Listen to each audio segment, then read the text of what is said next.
Queridos amigos da Academia Brasileira de Marketing, a nossa Abramark, hoje eu tenho aqui ao meu lado um querido amigo, um recente querido amigo, Igor Tobias, que é o Managing Director da MCI no Brasil, que vai falar para vocês MCI, o que é MCI no mundo, o que é MCI no Brasil, a gente vai abordar isso daqui a pouquinho.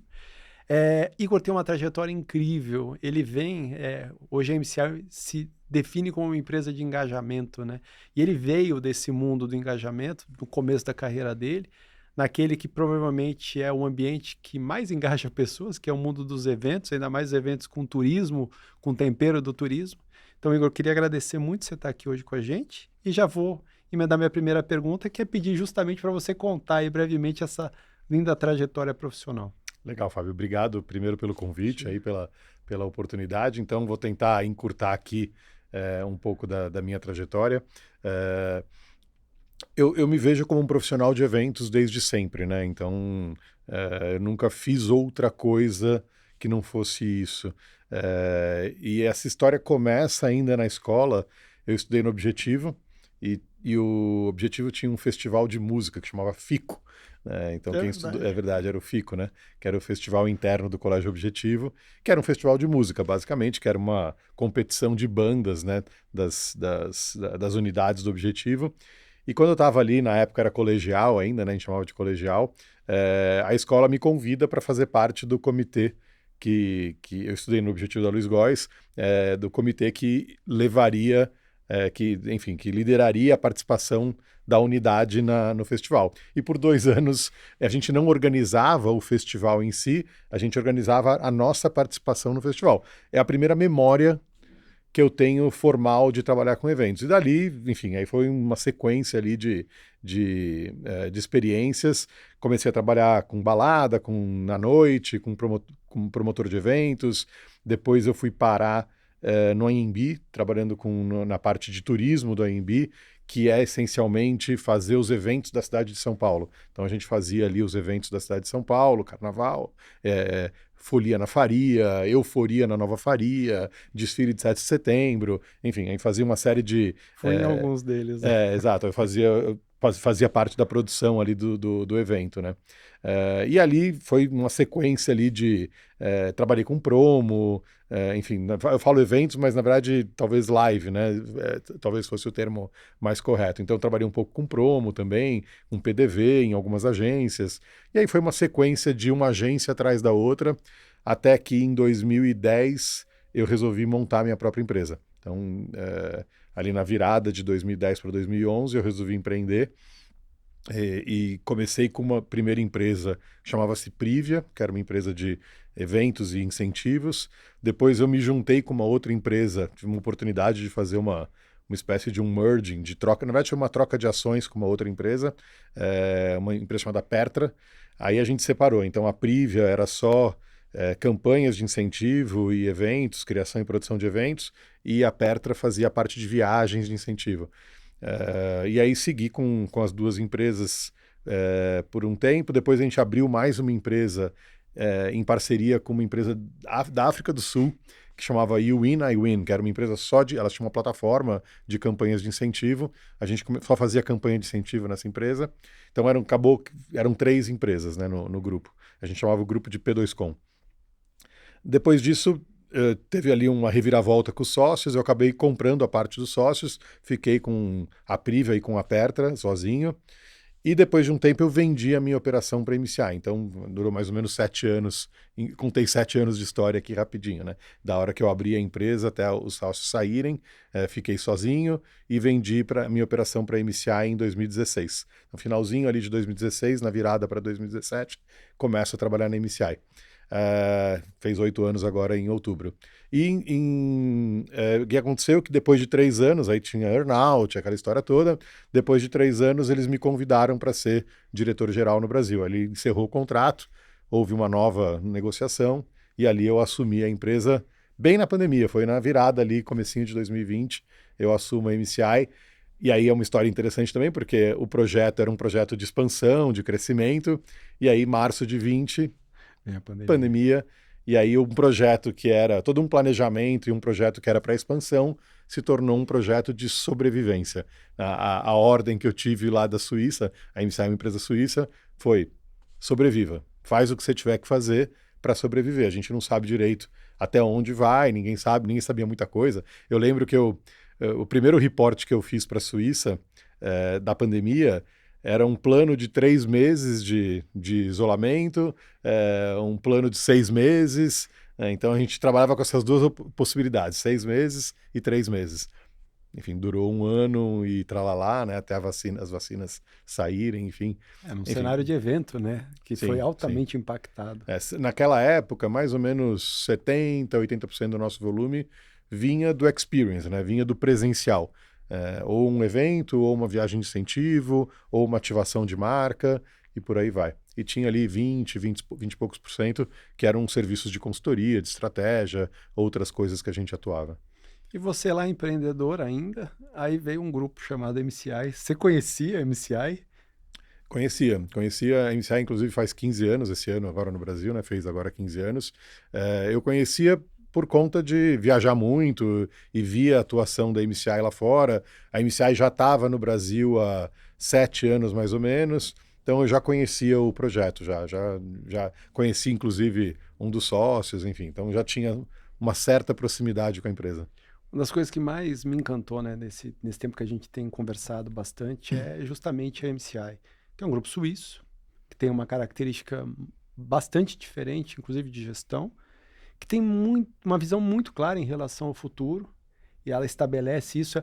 Eu diria que é uma das poucas empresas que eu conheci na vida que leva o planejamento estratégico a sério. A sério. E como eu sou consultor, eu acho isso fenomenal, né? É alguém que pega aquele plano que foi desenvolvido e leva a sério.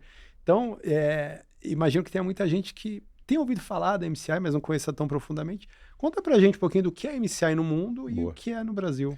Bom, acho que a primeira coisa, existe a MCI Group, que é a holding, né, que é a empresa que detém 8 marcas ao redor do mundo, e existe a MCI Agência, que é a marca que a gente utiliza no Brasil. A maior empresa do grupo é a própria MCI Agência, que está em 33 países, mais ou menos, abrindo alguns escritórios novos aí, que essencialmente é uma agência de experience, que é uma agência de eventos, que atua especialmente no segmento corporativo e no segmento associativo.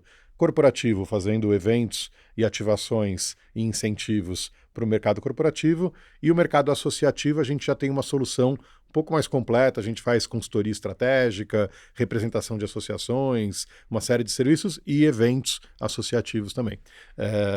Então essa é a marca, vamos dizer assim, mais conhecida. Aí fora isso, a gente tem uma empresa de publicidade na Bélgica, uma empresa de dados na Alemanha, uma empresa de public affairs também na Bélgica, enfim, aí tem outros negócios da MCI que estão se espalhando pelo mundo num projeto de expansão de portfólio de soluções. Então, dentro desse conceito, né, de expansão de portfólio, hoje a gente atua também em outros segmentos também. E são quantos países, Igor? 32 para 33 países. Que loucura, num faturamento expressivo.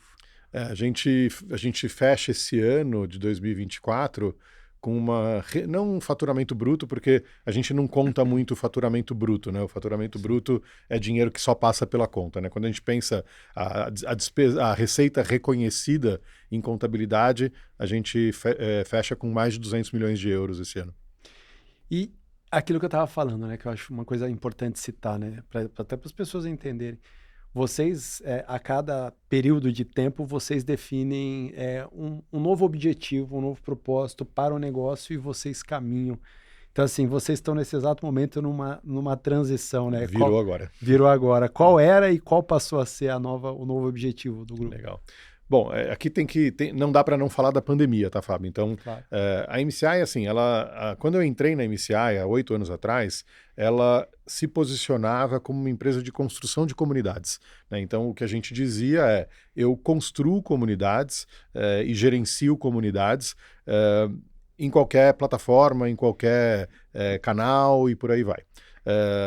E a lógica que a MCI tinha era uma lógica que partia do evento, né? Onde, a partir do evento, você tinha uma determinada audiência ali e talvez usando uma terminologia mais antiga, a tal da cauda longa, né? Que a gente falava antigamente. Eu não gosto muito desse termo.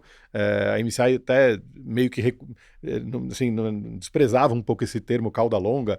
Evento cauda longa, o evento começa antes, termina depois, um mês antes, um mês depois, aquela história toda.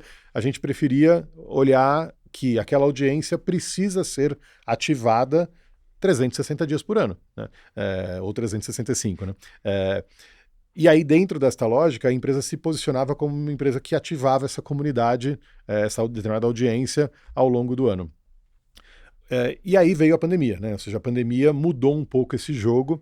O que aconteceu com a pandemia, né? A pandemia, ela de certa forma, ela forçou o nosso posicionamento. Ela nos forçou a exercer o nosso posicionamento, até por conta de sobrevivência. Então, a nossa lógica foi: ok, eu atendo esse grupo de clientes. Esse grupo de clientes vai precisar se comunicar com as suas audiências durante a pandemia.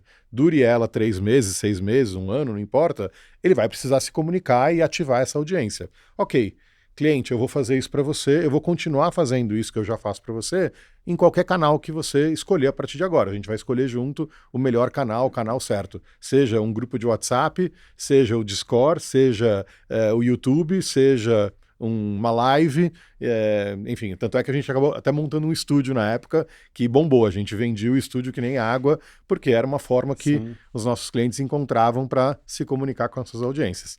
Dentro, assim, então, eu diria que motivado pela pandemia, a gente percebeu ali o que hoje a gente se comunica através do termo marketing de engajamento, né, uma empresa de engajamento. Então, a gente percebeu que o engajamento digital e presencial caminhavam juntos, que tinha uma oportunidade de caminhar junto, que deveria, né? Ou seja, as marcas deveriam olhar para isso de forma conjunta e não de forma separada, né? Então, dentro dessa lógica, a MCI se posiciona oficialmente nessa transição de ciclo que você menciona como uma empresa de engajamento. Ela entende que não haverá, de forma alguma, uma estratégia de ativar uma audiência sem que haja um engajamento digital, né? Que ele esteja tanto no físico como no digital. E aí a gente olha para um retrospecto de mais ou menos 800 projetos no ano. Eu tive presente em 2 deles grandes, né? O primeiro deles, e queria falar para você aqui, eu falei lá já, mas vou falar aqui porque aí fica registrado. Vocês, pelo primeiro ano, pegaram a APAS para fazer, que é só uma feira pequenininha, discreta, fácil, e vocês fizeram de forma brilhante, sucedendo o querido amigo Romano. Então, primeira coisa que eu vou falar, parabéns, porque seguramente um desafio muito complexo. E pelo segundo ano, a HSM+, antiga HSM Management, hoje é HSM+, também lá presente, inclusive divulgando o Prêmio Manacá. Boa. Sensacional. E quais os diferenciais da MCI? Por que torna vocês elegíveis para desafios tão complexos como esse? Uhum. Bom, eu acho que tem várias questões aí, né? Eu acho que quando uma empresa procura MCI, primeiro, procura a solidez, né, de um grupo suíço, de uma empresa. Imagina que em alguns projetos você tem milhões em cima da mesa, né? São projetos que movimentam milhões. E depois do que a gente passou na pandemia, eu acho que a primeira coisa, tem uma suspeita das empresas, muitas delas perderam dinheiro, porque tinha dinheiro dentro do fornecedor e esse fornecedor sumiu, quebrou, ou o que quer que seja. Então, acho que solidez é um primeiro ponto. Eu acho que essa capilaridade que a gente tem de estar em muitos países e acessar muita cultura, diversas culturas, né, faz com que a gente seja extremamente inovador, né? Que a gente consiga criar conexões do que acontece em Singapura e acontece na UK e acontece na Argentina e acontece no Brasil. Então, se a gente consegue criar uma transversalidade que é extremamente inovadora para o cliente. Então, se a gente consegue entregar inovação para o cliente, né? Inovação, renovação e por aí vai. E aí eu volto na questão do engajamento. Eu acho que a MCI, diferente um pouco dos seus concorrentes, ela tem uma capacidade de entregar engajamento 360, né? Isso a gente consegue engajar em qualquer plataforma, multiplataforma. Eu não gosto do termo muito omnichannel, porque ele remete muito a e-commerce. Eu prefiro pensar multiplataforma, qualquer plataforma, né? De novo, pode ser um grupo de WhatsApp, pode ser uma live, pode ser um social media e por aí vai. Legal. Falando justamente de engajamento, né, que é um, a gente precisa, acho que, separar o que é uma palavra da moda do que é uma palavra que é perene. E o engajamento, longe de ser uma palavra da moda, é uma palavra que a gente usa mais hoje. Mas ela é um desafio brutal para as empresas, porque olhando os teus 360, né, ela tem que engajar muitos públicos nos desafios diários dela. Ela, para até chegar no consumidor final dela. Mas ela tem um trade no meio do caminho, ela tem uma lista enorme de fornecedores, de parceiros estratégicos, ela tem todo o time interno para poder fazer esse engajamento, e aí entram vocês. Como é que é esse processo de ser uma empresa de engajamento num ambiente tão complexo hoje como é uma empresa? É uma boa pergunta, porque eu acho que existe ainda um desafio dentro do cliente, né? Então, o próprio cliente ainda, não dá para generalizar, mas acho que uma pequena parcela dos clientes acordou no sentido de, ok, eu estou indo para o mercado, eu vou fazer uma ação ou o que quer que seja, eu preciso pensar multiplataforma. Eu não posso pensar só o evento ou só social media, né? Então, claro, eu diria assim, a maioria dos clientes ainda pensa tudo separadinho. Às vezes até dentro da empresa tem a pessoa que cuida de uma área, que cuida de outra, né? Separa isso, não se conversa. Então, assim, quantas vezes eu tô lá discutindo um evento com um determinado um cargo ali da empresa, um gerente de eventos, e na hora que você pluga o social, que você pluga uma outra plataforma, a pessoa não consegue avançar, né? Tem uma dificuldade enorme de avançar. Agora, eu te diria que isso é crescente e eu acho que é inevitável, né? Então, vai acontecer, é só uma questão de tempo, é uma questão de fase. Então, quando você olha, por exemplo, um Itaú no Rock in Rio, isso já acontece, né? Já é pensada a ativação do Itaú com todo um engajamento digital, né? Não só, ele não quer engajar só quem está lá participando da tirolesa ou o que quer que seja. Ele quer engajar 360, né? Então, aquilo tem alguma conexão com todas as outras plataformas dele. E, enfim, Heineken é a mesma coisa e por aí vai. Então, eu vejo evolução, mas ainda tem um processo ainda de amadurecimento do cliente ainda. E do mercado como um todo, não só do cliente. Mas é isso que a gente está acreditando, é nisso que a gente aposta, tá? Você fala de multiplataforma, mas a grosso modo a gente tem é, um mundo que é dividido em dois ambientes principais, né? Quando a gente está num gadget da vida, a gente está num digitalizado, mas a gente tem muito a questão do presencial, né? E acho que vocês acabam pegando um pouco desse desafio, né? Vocês têm, principalmente em eventos, todo o pré-evento, o durante-evento e o pós, que acontece muito no digital, e tem o evento em si que é absolutamente presencial, graças a Deus, hoje 100% presencial. É, como é que é orquestrar isso tudo, né? Porque o evento não é quando acaba um evento, né? Ele ainda tem uma série de coisas Uhum. posteriores. Como é que é esse dia a dia? Eu acho que acho que até voltando um pouco na tua pergunta anterior, Fábio, existe uma capacidade de execução, né? Então, isso demanda estrutura, né? Então, você falou de APAS, né? Você falou de HSM, poderia trazer outros exemplos aqui. Eu acho que a gente traz um ingrediente que é muito importante, que é essa capacidade de execução. Então, quero adicionar esse ponto como um diferencial, né? Eu acho que na hora que uma HSM nos procura, na hora que uma APAS nos procura e diz, olha, né, eu preciso de um parceiro para fazer isso aqui, tem um olhar também de capacidade de execução. Aí eu volto na tua pergunta, né? De novo, existe uma importância de, primeiro, entender a importância de você ativar comunidades, de você construir comunidades, de você engajar a audiência de forma ampla, né, 360, e você precisa de capacidade de execução. Então você precisa planejar, mas você precisa executar, né? E aí é que eu acho que, de novo, a gente se diferencia do mercado por a gente conseguir entregar as duas coisas. Além da criatividade, da estratégia, a gente consegue também entregar a execução. Agora, outro ingrediente da tua resposta, aqui para a tua resposta, são 180 pessoas no Brasil, né? É uma estrutura de grande porte. Só na área de criação são 25, criação e planejamento, né? Então, ou seja, você tem uma estrutura à disposição do cliente, do mercado, que faz toda a diferença. Que é um ponto que a gente falou de engajamento do cliente com o público dele, né? Eu ia falar, mas tem um engajamento lição de casa, né? Que é o teu caso. Você lidera uma empresa que tem 180 pessoas, eu já tive lá.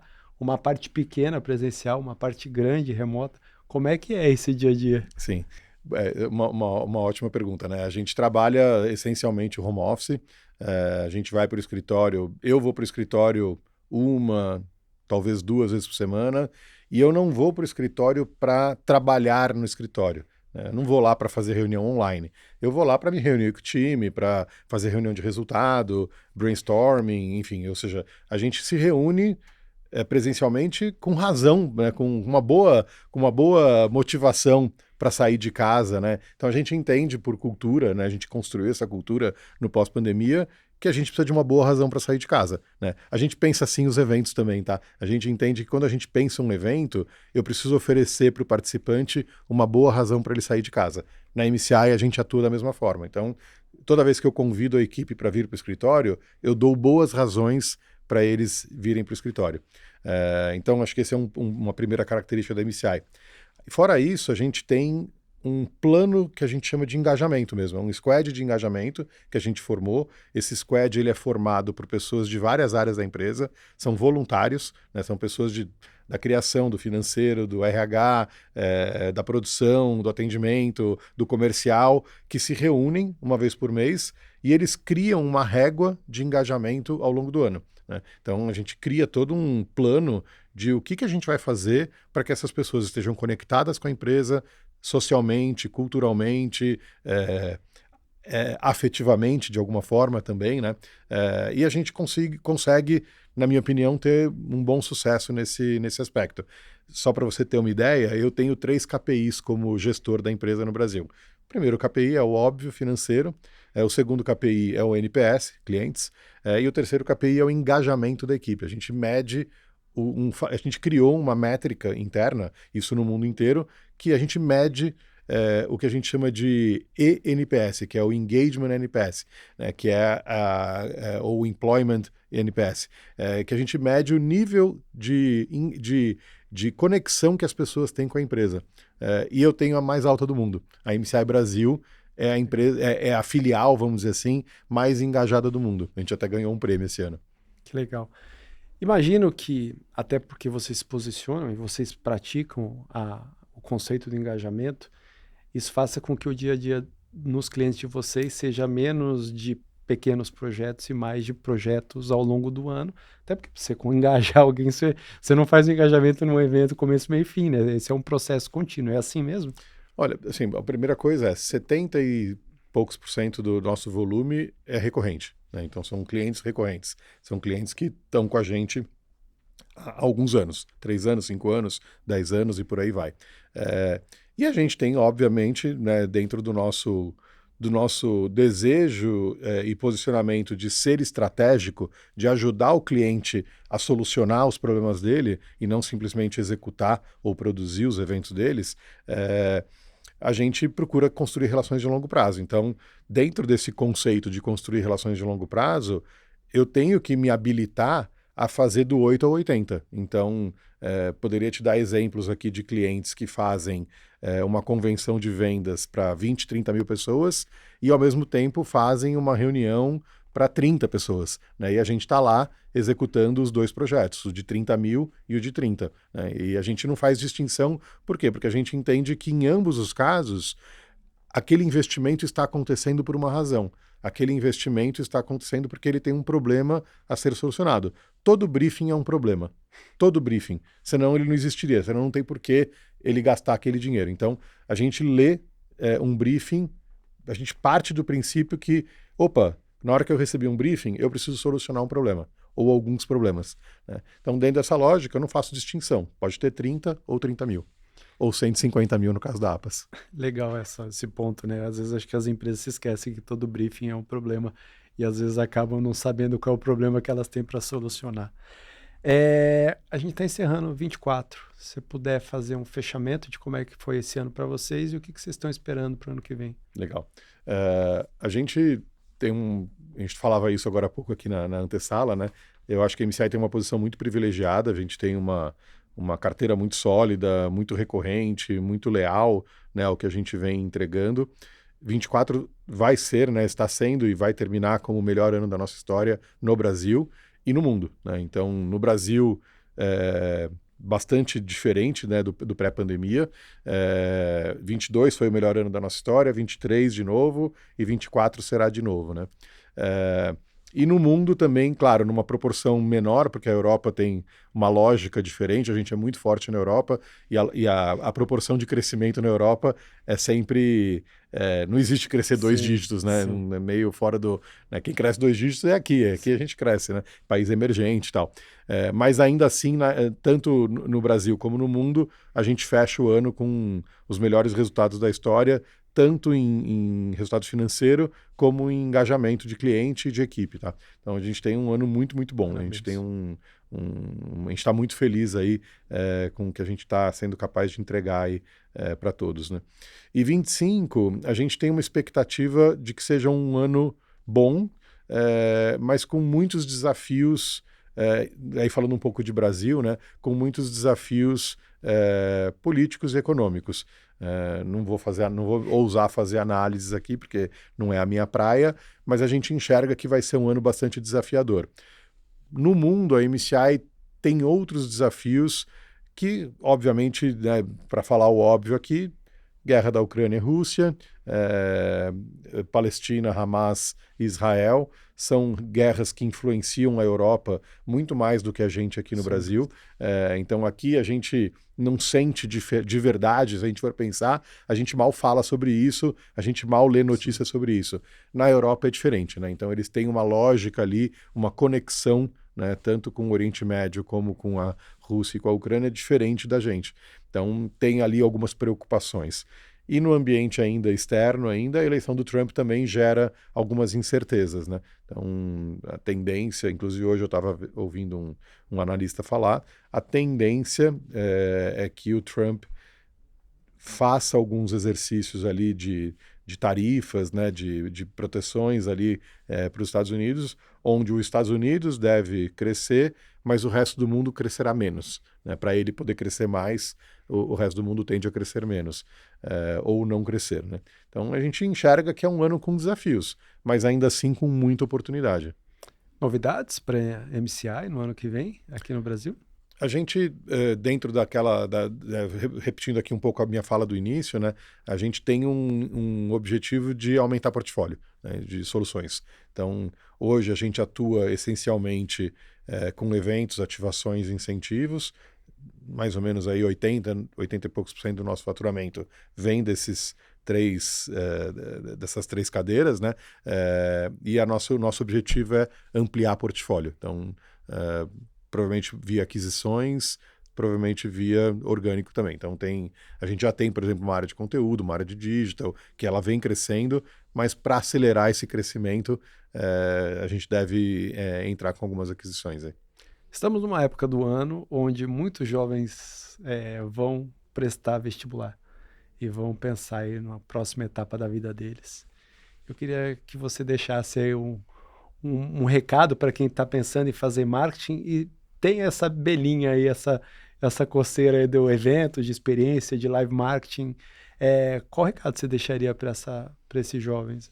Olha, eu sou fã do mundo do live, né? Eu venho dessa área e acho que a boa notícia é nada substituirá o live, nada. Né? Não existe outra forma, ou seja, o que a gente viu, por exemplo, do digital substituindo a mídia, né? A mídia tradicional, não existirá, não existe um substituto para o presencial. Né?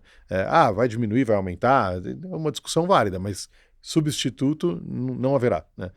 Então acho que essa é uma boa notícia para quem pensa em caminhar por essa carreira. Agora, ampliando um pouco a minha fala aqui, né, para os jovens, eu tenho 2 filhas adolescentes, né, eu acho que está sendo vendido para os jovens, assim como foi vendido para os millennials, né, de uma forma diferente, mas também foi, de que o sucesso pode vir muito rápido e com pouco trabalho. Né? Eu acho que isso é um erro. Né? Eu acho que pensar que o sucesso virá rápido, sucesso financeiro, inclusive, né? Incluindo aí nessa conversa o sucesso financeiro, que ele virá rápido e fácil, é um equívoco. Né? Então, assim, você quer ser bem-sucedido na vida, você quer tanto financeiramente como no sentido de buscar os seus sonhos, de encontrar o seu propósito, hard work. Não tem outra forma que não seja dia após dia. Tudo que a gente vê fora disso é exceção, não é regra, né? Então, é mais ou menos a mesma lógica do jogador de futebol, né? Tem ali o Neymar, sei lá quem, que ficou milionário com 20 anos de idade, mas essas são as exceções, que inclusive servem para confirmar a regra. A grande maioria, 99,9% dos jogadores de futebol, não conseguem, né? São ótimos jogadores, excelentes, extremamente habilidosos, mas não conseguem chegar lá, né? Tá cheio de jogador bom, cheio de gente habilidosa que não chega lá, né? Então você tem ali 0,1 que chegará lá e 0,01 que de fato vai atingir o topo ali, né? Em qualquer outra carreira vale a mesma regra, né? Então quer ter sucesso na vida? Hard work. Trabalho. Eu sou uma empresa, fui na APAS, fui na HSM, MCI é incrível. Eu queria ter vocês prestando serviço para mim. Como é que eu faço? Boa, legal. Bom, eu acho que o jeito mais fácil, via site. Via site também super fácil da pessoa se conectar com a gente.